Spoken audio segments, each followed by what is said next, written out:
Let's talk about rabbit holes. What's going on there? Yeah, so the rabbit hole concept's all about when a customer's sharing the first bit of their story or their difficulty. When we use sympathy or a sympathetic verbal nod, one, it's not powerful enough to acknowledge, and also the customer's sort of trying to overemphasize why you need to help me, so they start sharing more of their story. And so what does that look like? What sort of things would I be saying? Yeah, so you might say, yeah, it's just been really hard. I've lost my job, and now I'm on Centrelink. Oh my God, am I saying that sounds awful, you poor thing? Yeah, and then the kid's been sick and mine too. Oh yeah, so you know how hard it is. And then my mum, she actually got really sick for a while and she's in hospital, so she's fighting cancer at the moment. Oh no, Yeah. that happened to my mum. Really? Yeah. Okay.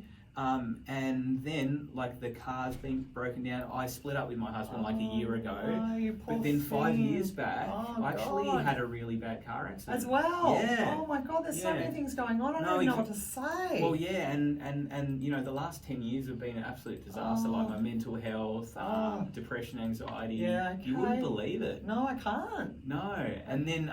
so what did you do about all of that? You must have, did you get help or did you have people to help? Oh, where do I start with you? I'll start from 20 years ago. So when that first happened, how deep are you into the rabbit hole?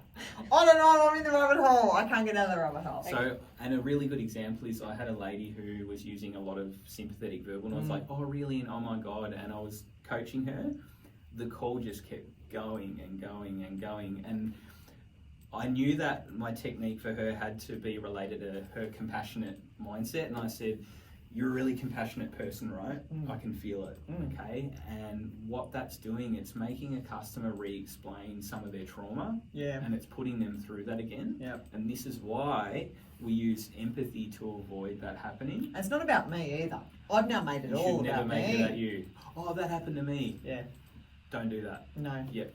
No, not helping anyone. You're taking the spotlight and putting it on you Yeah. when you should be helping the customer. So to avoid rabbit holes, and the feedback from my trainees and coachees has been pretty amazing in terms of empathy and then attaching it to an action statement and making it a power statement. That's protected them from going through the rabbit holes, and that's where you get vicarious trauma and passive smoking from, by going down these rabbit holes. Because I'm taking on everyone's story. And this is where compassion fatigue comes from. Because now I'm so overwhelmed. I've listened to so much of this. This is where you go home and you whinge to your partner and they're brought into it. Because you should have heard this customer today. Oh my God, he had mental health issues, and I'm going to tell my partner all about it too. So it's one of the most important concepts to help learners to not only understand the benefits of, but to employ it to protect themselves as a priority and have more gas in the tank when they go home. When they're on their weekend, they're not thinking about that 20 years of overwhelming pain the customer explained to them. Plus, usually people have AHT, so you can keep the AHT pretty tight by using these concepts. Which is average handling time for those in non-corporate. Yeah, sorry about that language there. Yeah.